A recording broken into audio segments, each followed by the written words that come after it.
உங்களிடம் ஒரு அருமையான பாடலை பகிர்ந்து கொள்ளப் போகின்றேன். 1972ஆம் ஆண்டில் வந்த படம் சூரியகாந்தி. அந்த படத்தில் ஒரு அருமையான பாடலை, பரமசிவன் கழுத்திலிருந்து பாம்பு கேட்டது கருடா சௌக்கியமா என்று பதிந்திருந்தார்கள். அந்த பாடல் மிக மிக அருமையான ஒரு பாடல்.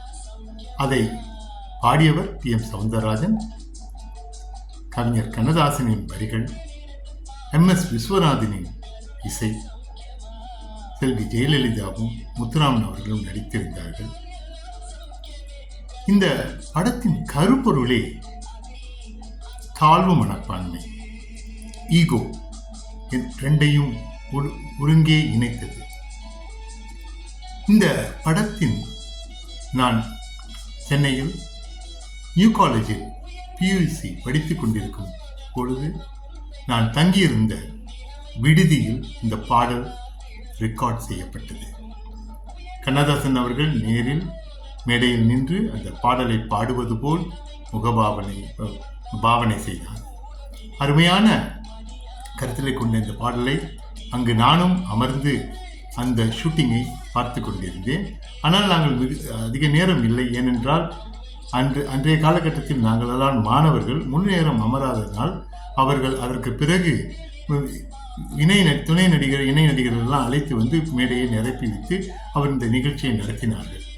இது இந்த கட்டிடம் மாணவர் விடுதியில் இருக்கக்கூடிய ஒரு மண்டபம், அருமையான ஒரு ஆடிட்டோரியம் ஒன்று இருந்தது. அந்த மண்டபத்தில் நான் படிக்கக்கூடிய காலத்தில் அருமையான இடம், 7 மாடி கொண்ட ஒரு டேனிஷ் அரசாங்கத்தால் அதற்கு முதலீடு செய்து இந்த கட்டிடத்தை கட்டினால் மாணவர்கள், குறிப்பாக பல்கலைக்கழக மாணவர்கள் தங்குவதற்கு வசதியாக இருந்தது. நிறைய மாணவர்கள், சட்டக்கல்லூரி மாணவர்கள் நிறைய பேர் அங்கு படித்தார்கள். அருமையான ஒரு தங்கும் இடத்தில் இந்த படம் பதிவானது. அப்பொழுது நான் நேரடியாக ஜெயலலிதா அம்மாவும் திரு முத்துராமன் ஐயாவும் வந்த பொழுது அவர்கள் நேரடியாக காணக்கூடிய ஒரு வாய்ப்பு எனக்கு ஏற்பட்டது. இந்த அனுபவத்தில் பல ஆண்டுகள் ஆகிவிட்டன. 72 என்றால் இப்பொழுது 53 ஆண்டுகள். ஆனால் அந்த பாடல் கருத்துக்கள் ஒரு மனிதன் எப்படி வாழ வேண்டும் என்பதை நிச்சயமாக நமக்கு உணர்த்தியது. அந்த கருத்துக்கள் இன்றைய சூழ்நிலைக்கும் தேவையான ஒரு கருத்துக்கள் என்று தான் நாம் சொல்ல வேண்டும். இன்று பல பெண்மணிகள் நல்ல வேலைகள் இருக்கின்றார்கள்.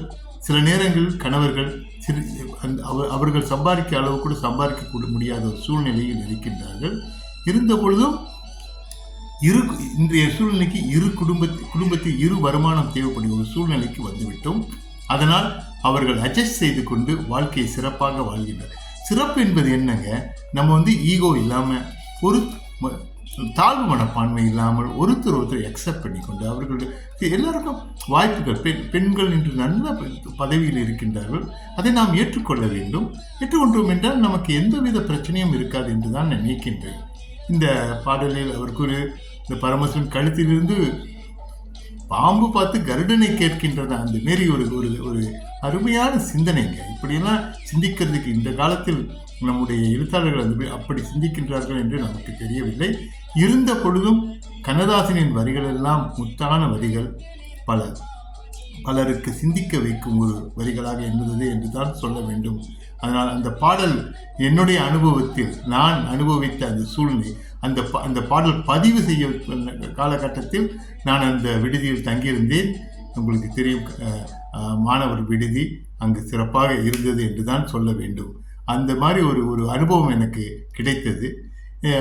நிச்சயமாக நம் வாழ்க்கையில் உங்களுக்கும் இந்த மாதிரி அனுபவங்கள் கிடைக்கக்கூடிய சாத்தியம் கிடைத்திருக்கும். அதை நான் நம்புகின்றேன். அதனால் இன்று இந்த பதிவை நிச்சயமாக நீங்கள் எல்லாம் சந்தோஷமாக உங்களுக்கு ஒரு புத்துணர்ச்சியை கொடுத்திருக்கும் என்று நம்புகின்றேன். என்னுடைய சேனலை நீங்கள் சப்ஸ்கிரைப் பண்ணுங்கள், என்னுடைய சேனலை லைக் பண்ணுங்கள், என்னுடைய சேனலை உங்கள் நண்பர்களிடம் பகிர்ந்து கொள்ளுங்கள், அவர்களையும் பார்க்க சொல்லுங்கள். அருமையான ஒரு பாடலை பதிவு செய்திருக்கின்றேன், தன்முனைப்பு பாடல். அன்றாடம் காலையில் உறங்காத கனவை உசுப்பிவிடு என்று அதையும் காலையில் கேளுங்கள்.